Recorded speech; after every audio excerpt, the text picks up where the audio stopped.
Bom dia, pessoal. Espero que todo mundo esteja bem, esteja em casa.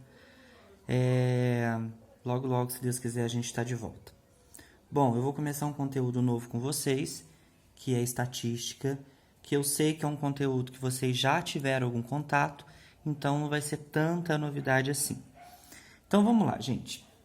Para a gente iniciar falando um pouquinho de estatística, que na minha opinião é uma das áreas em que a gente mais utiliza, né? Tanto no nosso dia a dia, enfim, em qualquer outra profissão que a gente for atuar, a gente sempre vai precisar dela.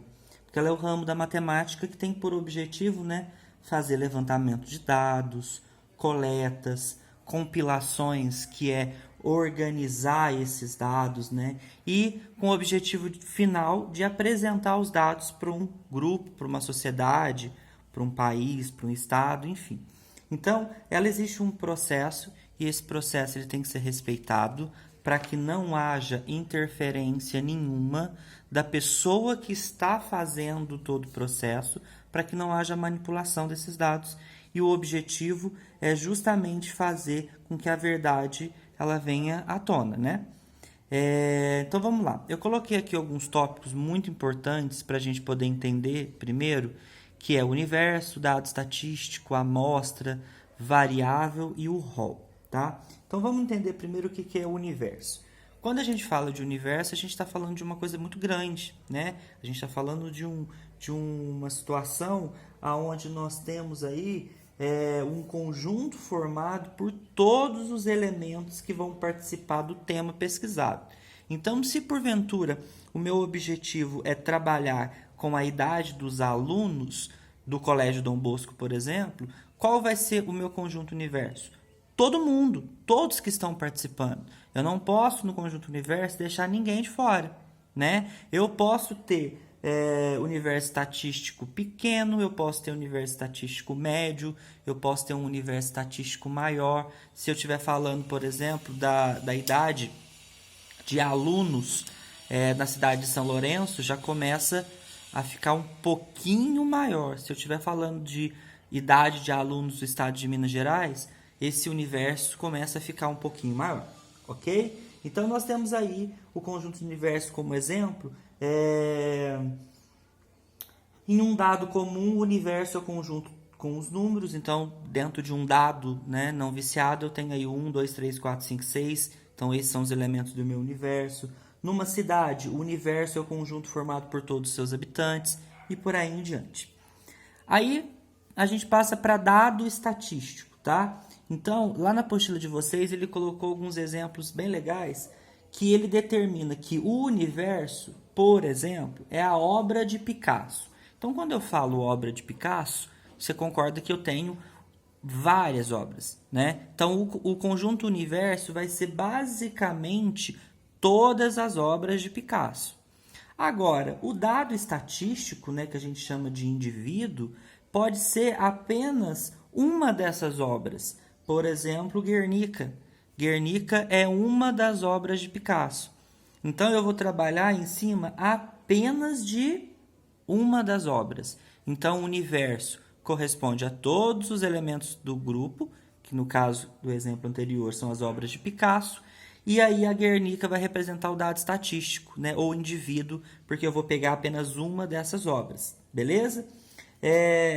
Outro exemplo que a apostila trabalha, novas cores de automóveis. Novas cores de automóveis seria o meu conjunto universo, porque eu tenho várias cores. E aí o dado estatístico eu poderia pegar apenas uma delas, como por exemplo o vermelho Bordeaux, o azul de Monte Carlo, o verde Coimbra, que são cores novas de automóveis. Aí eu vou trabalhar com uma, com duas, com três, com um menor grupo, ok? Agora a amostra ela é sempre utilizada quando o conjunto universo, aí, né, quando o universo estatístico for muito grande. Imagina só se eu for perguntar a preferência de filmes das pessoas do Brasil. É muito difícil, são mais de 200 milhões de habitantes. Não tem como eu fazer essa pesquisa com todos os integrantes do país. Então, o que a gente faz? A gente seleciona um grupo específico desse conjunto universo para a gente poder tirar uma pequena amostra, né? Isso é comum em pesquisas de opinião pública quando a gente está em época de eleição. Não tem como fazer uma pesquisa com toda a população brasileira. Então, eles pegam lá um pouquinho de cada estado, né?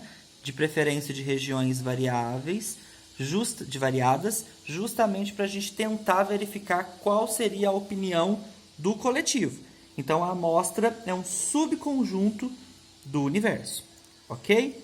E aí nós temos também variável, que basicamente é o tema estudado, né? Que vai ser o nosso objeto de pesquisa, que aí pode ser meio de transporte utilizado para ir para a escola, número de páginas de um livro, quantidade de chuvas em sua cidade, enfim, vai ser o que eu vou de fato pesquisar.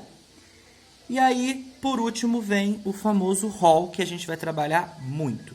Vem do inglês hall, que significa corredor, e basicamente é um corredor de números, né? Onde, digamos que eu trabalho com as idades dos alunos do Colégio Dom Bosco Ensino Médio. Então, eu tenho a partir de 14 anos, aí eu tenho uma outra pessoa com 14, eu tenho uma pessoa com 15, eu tenho com 16, eu tenho com 17.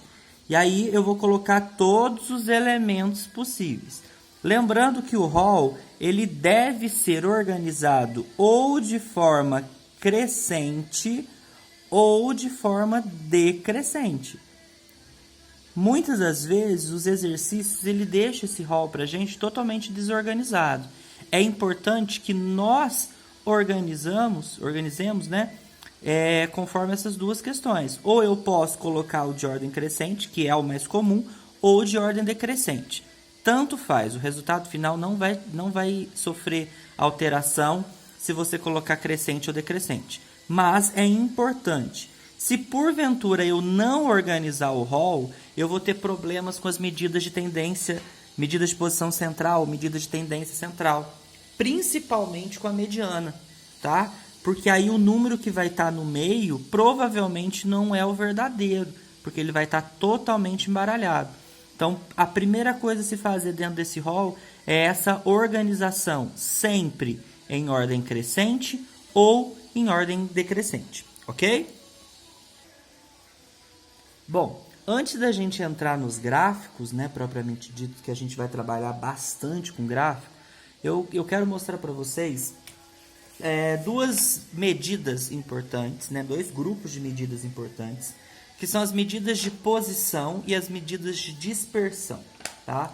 As medidas de posição é também chamado de medidas de tendência central ou medidas de posição central. O que é isso? Tem mais de 3, mas a gente vai inicialmente trabalhar com 3. São 3 medidas, são 3 números que vão tentar de alguma maneira representar o coletivo. Então vamos lá. Eu tenho a mais comum delas, as médias, que agora eu vou trabalhar apenas com a média aritmética. Lembrando que a gente vai trabalhar com várias médias. Ela é representada pelo X com um cortezinho em cima, tá? Nós temos aí média aritmética, que essa é a simples, né? Nós temos média aritmética ponderada ou somente média ponderada. Nós temos média harmônica, média geométrica, enfim, nós vamos trabalhar com todas elas, mas aos pouquinhos. Então, a média, ela é uma medida de posição central, ou seja, ela faz com que todos os elementos do hall sejam organizados, né? E exista apenas uma representação numérica para todo esse hall. Então, como que a gente calcula a média? A gente soma todos os elementos do grupo, né? E depois eu divido pela quantidade de elementos que tem o grupo. Nesse caso aqui, eu tenho 5 elementos, né? 1, 2, 3, 4, 5. Então, eu divido por 5. Somando, eu tenho 2 mais 1, 3. 3 mais 3, 6. 6 mais 4, 10. E 10 mais 5, 15. Então, eu tenho aqui 15 dividido por 5. E aí, eu concluo que a minha média vai ser 3. Observem que justamente o número está no meio. Então, é por isso que chama medida de posição central, porque ele tenta descobrir, basicamente, o número que consiga representar todo mundo. Imagina só se eu tenho alunos entre 14 e 17 anos, né? Obviamente que a média de idade entre esse público não vai ser nem 14, nem vai ser 17. Provavelmente vai ser 15, 16, mais ou menos nesse intervalo, ok? A segunda medida importante é a moda. Ela é representada por M, que tem um O, um zero aqui embaixo. A moda é o elemento de maior frequência no rol, tá? Então, aqui, nesse caso anterior, vocês observam que não existe nenhum número que se repetiu. Nessa situação, eu chamaria esse rol de amodal. Por que amodal? Porque eu não tenho moda. Agora, se eu tiver, por exemplo, esse rol, observa que o número 1 ele está repetindo, né? É o número que mais repete nessa frequência aqui, né?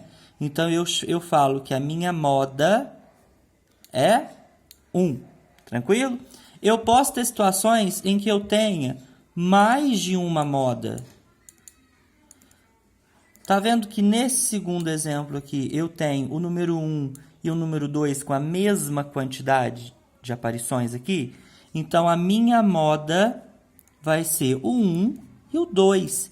E eu chamo esse rol de bimodal. E aí eu posso ter trimodal, tetramodal, enfim, conforme, obviamente, cada uma das necessidades. Beleza? Então, vamos lá. Vou colocar aqui atrás para caber. O terceiro é a mediana. A mediana, ela tem que tomar um cuidado, porque se o rol não tiver organizado, muito provavelmente nós vamos ter problemas, tá? Então, para falar de mediana, eu vou usar um rol qualquer aqui.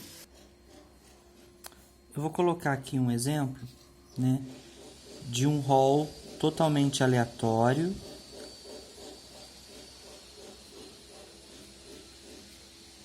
Só para a gente poder entender. Vamos lá. Vocês observam que o rol está totalmente desorganizado. Então, a primeira coisa que a gente faz é organizar esse rol. Então, eu tenho 3 números 1, depois eu tenho um número 2, eu tenho um número 3, tenho um número 4 e tenho um número 5. Vamos lá, gente. Presta atenção. A primeira coisa para a gente poder fazer mediana é verificar se o rol é par ou ímpar. Ou seja, quantos elementos eu tenho aqui? Eu tenho 1, 2, 3, 4, 5, 6, 7. Eu tenho um ímpar. Então, quem vai ficar no meio? Eu tenho 3 elementos para trás, 3 elementos para frente e o número 2 é o elemento que está no centro. Então, o número 2 vai ser a minha mediana. Beleza? Digamos que eu tenho um rol par. Por exemplo, 1, 2, 3, 4. Concorda que eu tenho 4 elementos nesse rol? Então, o que acontece? Eu não tenho ninguém que está no meio. Pelo menos visualmente, não. Toda vez que eu tiver um elemento, né, um rol com quantidade de elementos pares, eu vou pegar os 2 que estão no meio, que é o 2 e o 3, vou somá-los e dividir por 2. Ou seja, eu vou fazer a média aritmética dos elementos que estão no meio. Então, 2 mais 3 dá 5. 5 dividido por 2, 2,5. Então, nesse caso, a minha mediana é 2,5. Dúvida? Então, vamos passar para o próximo item. Bom, vamos agora falar um pouquinho das medidas de dispersão, tá?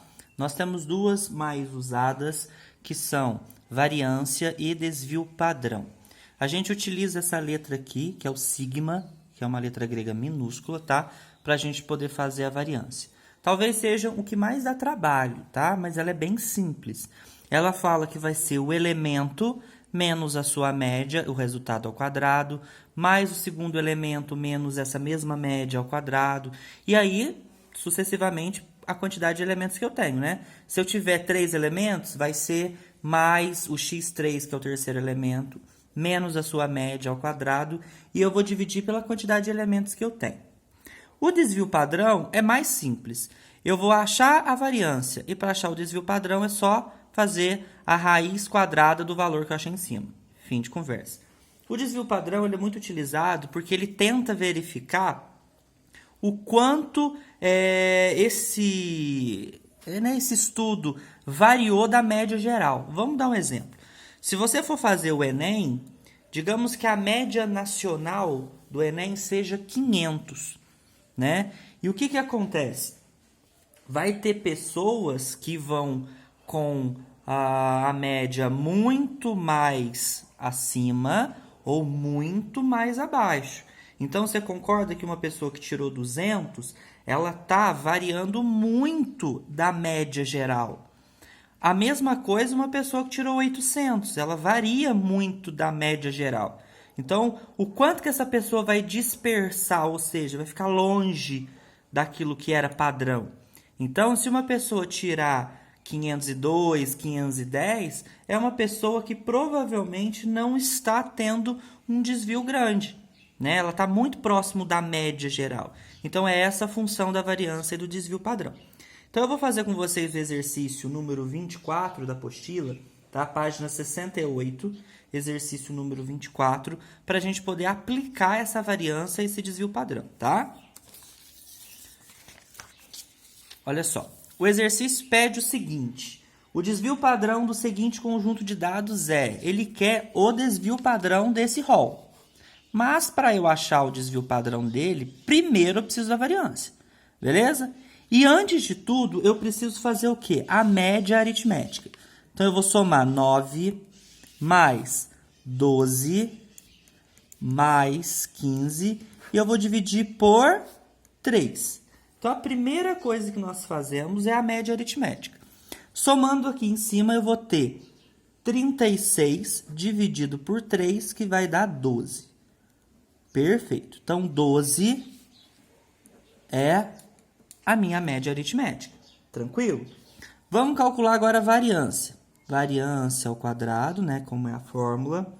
Eu vou pegar o primeiro elemento, que é 9, menos a média, que é 12, ao quadrado, mais segundo elemento, que é 12, menos a média, que é 12 também, ao quadrado, mais terceiro elemento, 15, menos a média, que é 12, ao quadrado. E divido tudo por 3. Por que 3? Porque eu tenho 3 elementos, beleza?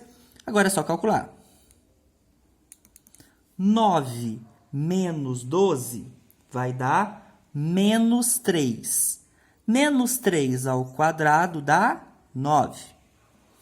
12 menos 12 dá 0. 0 ao quadrado dá 0. Mais 15 menos 12 dá 3. 3 ao quadrado dá 3 também. Tudo dividido por 3. Então, aqui eu vou ter 9 mais... Opa, aqui é 9. 9 mais 9 eu tenho 18. 18 dividido por 3 dá 6. Então, 6 é a minha variância, tá? Agora, como calcular o desvio padrão? Lembra que eu falei anteriormente que o desvio padrão é a raiz quadrada da variância? Então, o desvio padrão vai ser a raiz quadrada de 6. Aí eu tenho alternativas. Letra A, 3 raiz de 2. Letra B, raiz de 3. Letra C, 3. Letra D, 2 raiz de 6. E letra E, eu tenho a raiz de 6. Portanto, a alternativa correta é a raiz de 6. Porventura, ele tivesse pedido a variância é 6 e o desvio padrão é a raiz dela, raiz de 6. Pode deixar na raiz, ou se for um valor exato, vocês poderiam colocar aqui. Alguns exercícios, eles não vão deixar na raiz, tá? Eles vão pedir para a gente poder extrair, simplificar ou fazer um valor que seja mais próximo da raiz de 6, ok? Qualquer dúvida, pessoal, pode me chamar no privado, pode me chamar pela plataforma, que eu vou estar disponível para ajudá-los, ok? Um grande beijo, abraço, até breve.